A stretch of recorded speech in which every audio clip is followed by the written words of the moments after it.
Look at what Israeli forces are deploying in response to the intensifying fighting along the northern border. It's a massive blimp. It's equipped with high-tech radar systems capable of detecting cruise missiles or drones flying over or near the border.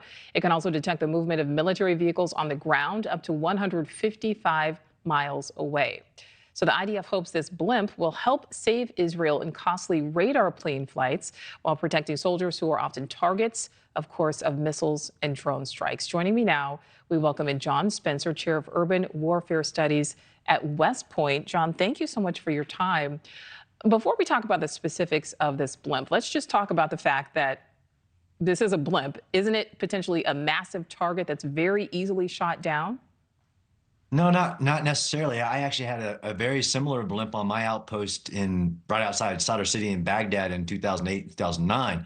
It's really only vulnerable when you bring it down for maintenance. At its altitude, it's much less vulnerable. They're very powerful, actually, and they're not new in war. I mean, Napoleon had balloons. We used balloons during the Civil War. I used balloons in Iraq, blimps like this, called an aerostat. So no, it's not very vulnerable, and it's a very powerful tool for both detection and observation in what is an increasingly tense area of that northern Israel, southern Lebanon.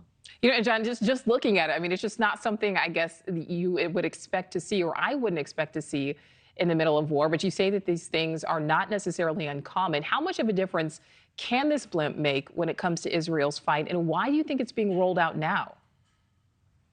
Well, one is that, I mean, I think Israel is already engaged in a two-front war. Everything that Hezbollah has taken advantage of the situation after October 7th would warrant a full-scale war. But, I mean, the balloon gives you such an advanced capability to keep a consistent eye and radar in the sky, where something like a drone has limitations on how long it can be.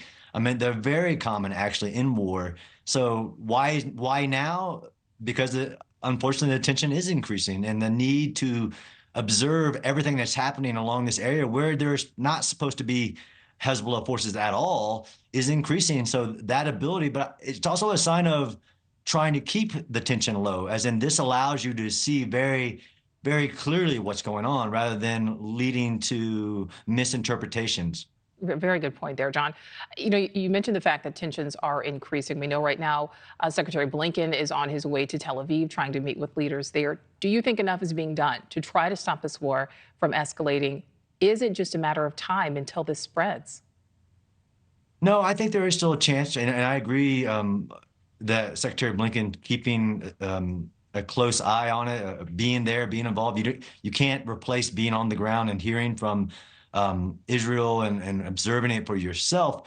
But there is a chance for diplomacy to back up the Hezbollah forces beyond the Litani River and in accordance with the UN Security Council resolutions, all of this. There's still a chance to de-escalate this, absolutely. But you can't forget there's 100,000 Israeli citizens who were evacuated from the north, who are homeless and staying in hotels and things like that for over 90 days because of Hezbollah's actions. Very true. John, my last question for you.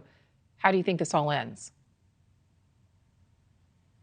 So I'm hopeful that that Hezbollah will make a decision on its own self-interest to stop this escalation, to back up, that Hamas is destroyed as a vile terrorist organization that it is. All right, John Spencer, we certainly appreciate your time and your expertise. Thank you. Thank you.